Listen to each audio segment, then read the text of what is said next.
Hey everyone, this is Aisha. So guys, today we are going to discuss about कि अगर आप UP में PCC बनना चाहते हैं तो आज का लेक्चर आपके लिए है।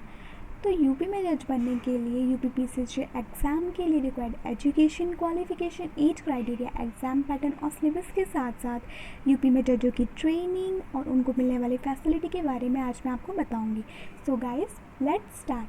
तो देखिए, यूपी में जज बनने के लिए 3 ईयर LLB या 5 ईयर LLB आपका जब हो जाए तो आप उसके बाद यूपी पीसीसी का एग्ज़ाम आपको क्लियर करना होता है, ठीक है। तो यूपी में ये एग्ज़ाम उत्तर प्रदेश लोक सेवा आयोग मीन्स यूपी पीएससी प्रयागराज द्वारा यूपी न्यायिक सेवा सिविल जज जूनियर डिवीज़न एग्ज़ाम के नाम से कराया जाता है, ठीक है। अब देखिए, यूपी पीएससी द्वारा ये जो भर्ती का नोटिफिकेशन और एप्लीकेशन प्रोसेस है तो ये इनकी ऑफिशियल वेबसाइट www.upsc.up.nic.in के मीडियम से मतलब ऑनलाइन जो है वो करा दिया जाता है, ठीक है। अब यूपी पीएससी से रिलेटेड रिक्वायर्ड क्वालिफ़िकेशन जान लेते हैं। तो सबसे पहले एजुकेशन क्वालिफ़िकेशन के बारे में जान लेते हैं। तो सिविल जज बनने के लिए आपके पास BCI अप्रूव इंस्टीट्यूट या यूनिवर्सिटी से LLB या BLLB की डिग्री होनी बहुत ज़रूरी है, ठीक है। लॉ डिग्री करने के बाद आपको बार काउंसिल में रजिस्ट्रेशन की कोई ज़रूरत नहीं है और ना ही इसमें कोई एक्सपीरियंस की ज़रूरत होती है। नेक्स्ट हम बात कर लेते हैं एज क्राइटेरिया और एज रिलैक्सेशन की, ठीक है।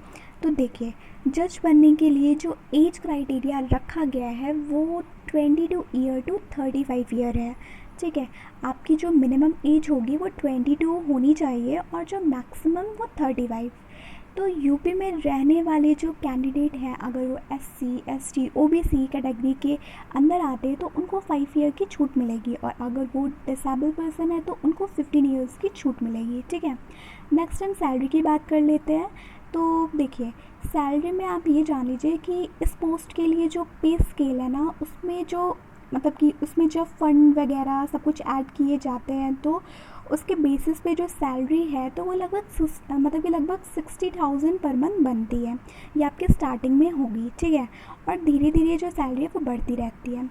नेक्स्ट हम एग्ज़ामिनेशन फ़ीस के बारे में जान लेते हैं। तो देखिए, प्री एग्ज़ाम के लिए जो फ़ीस रखी गई है जनरल OBC या अदर स्टेट के कैंडिडेट्स के लिए तो वो है 125 रुपीज़ और अगर SC ST की हम बात करें या फिर SC ST की तो उनके लिए 65 रुपीज़ है और अगर PH कैंडिडेट के लिए हम बोले जो डिसेबल होते हैं तो उनके लिए 25 रुपीज़ है, ठीक है। तो देखिए, जब आपका प्री हो जाए, जब उसके बाद आप जैसे आपका प्री क्वालिफाई हो गया, अब आप मेंस का एग्ज़ाम दे रहे हैं तो उसके लिए जो जनरल OBC और अदर स्टेट के कैंडिडेट है तो उनके लिए जो मेंस की फ़ीस है ना तो वो 225 है, ठीक है। और जो हमारे हो गए SC ST तो ये इनके लिए है 105 रुपीज़ और जो PH के लिए है तो PH के लिए आप मतलब जो PH से बिलोंग करते हैं जो तो उनके लिए 25 रुपीज़, ठीक है। नेक्स्ट हम देख लेते हैं एग्ज़ाम पैटर्न। तो एग्ज़ाम पैटर्न क्या है, ये एग्ज़ाम 3 पार्ट्स में होते हैं। एक तो प्री, फिर मेन, फिर उसके बाद इंटरव्यू, ठीक है। तो प्री में ऑब्जेक्टिव टाइप क्वेश्चंस पूछे जाएंगे और उसमें 1/3 की नेगेटिव मार्किंग होगी। मेंस में आपका रिटन एग्ज़ाम होगा, देन उसके बाद आपका इंटरव्यू।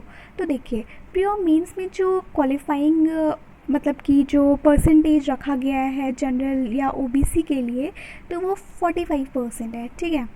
और अगर SC ST की हम बात करें तो SC ST के लिए 30% रखा गया है, ठीक है। तो प्री का और मेंस में मतलब प्री या मेंस एग्ज़ाम में जो मैक्सिमम एफिशिएंसी स्टैंडर्ड अगर इतने परसेंटेज से कम आया तो वो कैंडिडेट फेल माना जाएगा, ठीक है।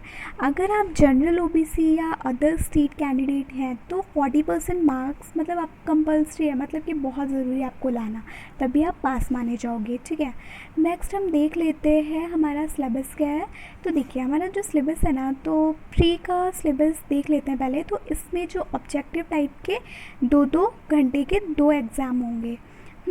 एक GK का होगा और दूसरा हमारा लॉ का होगा। तो GK आपका 150 मार्क्स का होगा और लॉ आपका 300 मार्क्स का होगा। तो देख लेते हैं इसमें। देखिए इसमें ना history of India, Indian culture, geography of India, Indian polity, current national issue, ये सब मतलब उस टाइप के टॉपिक्स आएंगे। आप देखना चाहो तो आप उसमें भी आप सर्च कर सकते हो। मतलब कि अगर आप क्रोम में जाओ तो उसमें अगर आप सिलेबस डालो ना UPPCC सिलेबस, तो उसमें एकदम साफ साफ आ जाएगा। वैसे आप अगर देखो तो मैं आपको इस वीडियो में भी देखिए सिलेबस मैं शो कर रही हूँ, तो आप अगर सिलेबस लिखना चाहते हो तो वीडियो पॉज करके आप लिख लो, ठीक है। अब देखिए, अब हम बात करते हैं पेपर सेकंड की। तो देखिए इसमें ना आपका मतलब कि TPA आ जाएगा, जूरिस्प्रूडेंस आ जाएगा, इंटरनेशनल ऑर्गेनाइजेशन, इस टाइप के मतलब टॉपिक्स आ जाएंगे, ठीक है। इसमें भी जो है ना आपका 1/3 की नेगेटिव मार्किंग होगी।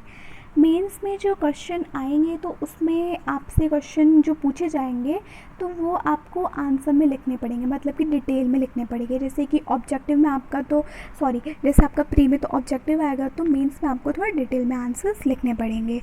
और मेंस का जो ये फर्स्ट पेपर जो है ना GK का, तो ये ना प्री के सिलेबस के जैसे ही है, लेकिन प्री में ऑब्जेक्टिव पूछे जाते हैं और मेंस में आपको रिटन में देना होता है। इसमें जो आंसर है तो उसे डिटेल में आपको लिखना होगा। दूसरा एग्ज़ाम जो होता है वो लैंग्वेज का होता है, तो ये भी 200 मार्क्स का होता है। थर्ड पेपर आपका फिर से लॉ का होगा, सब्सटेंटिव लॉ का, ठीक है। उसके बाद जो है वो भी आपका 200 मार्क्स का होगा। फिर सेकंड होगा लॉ सेकंड का, फिर थर्ड होगा लॉ थर्ड का। तो इसमें लॉ थर्ड में आपका पिनल, रेवेन्यू, लोकल लॉ, ये सब आ जाएगा। तो ये भी आपका 200 मार्क्स का होगा। इसके बाद आपका इंटरव्यू होगा, तो आपका जो इंटरव्यू होगा वो आपका 100 मार्क्स का होगा, ठीक है। जो आपका इंटरव्यू होगा तो वो आप इंग्लिश या हिंदी जिसमें आप कंफर्ट हो आप उसमें दे सकते हो। ऐसा कोई है नहीं कि नहीं आपको इंग्लिश में ही देना है, नहीं, या फिर आपको हिंदी में देना है। आप जिस लैंग्वेज में कंफर्ट हो आप उसमें दे सकते हो। जब ये तीनों स्टेप्स कंप्लीट हो जाते हैं, फिर जो आपका मेंस एग्ज़ाम और इंटरव्यू, ये जो दोनों हैं, तो इनके मार्क्स को ऐड करके मेरिट बनाई जाती है, ठीक है। तो इनमें जो टॉप कैंडिडेट होते हैं ना, जो वैकेंसी के रिगार्डिंग उनका सिलेक्शन कर लिया जाता है। सिलेक्शन के बाद इनको ट्रेनिंग के लिए भेजा जाता है, और ट्रेनिंग में जाने से पहले जब उनकी ज्वाइनिंग होती है ना, तो उनको मतलब एक कोर्ट अलॉट हो जाता है। जो कोर्ट अलॉट होती है तो उस कोर्ट में मतलब आपको कोर्ट प्रोसीडिंग नहीं करनी होती है, ठीक है। स्टार्टिंग में पहले 60 डेज़ ना आपको सभी जो जजेस होते हैं तो उनके अंडर ट्रेनिंग करनी होगी। उसके बाद ना आपको 3 मंथ मतलब 90 डेज़ JDRI लखनऊ में मतलब ट्रेनिंग करनी होगी। उसके बाद मतलब आपको जो मतलब कि जो आपका अलॉटेड कोर्ट है ना, तो उसमें कोर्ट प्रोसीडिंग करनी होगी, ठीक है। और उसके बाद जो आपका मेन काम होता है जज का, ठीक है, तो वो आपको करना पड़ेगा, ठीक है। That's it for now. और अगर आपको मेरी वीडियो पसंद आई हो तो प्लीज़ लाइक करिएगा, शेयर करिएगा और सब्सक्राइब करना मत भूलिएगा। Thank you so much.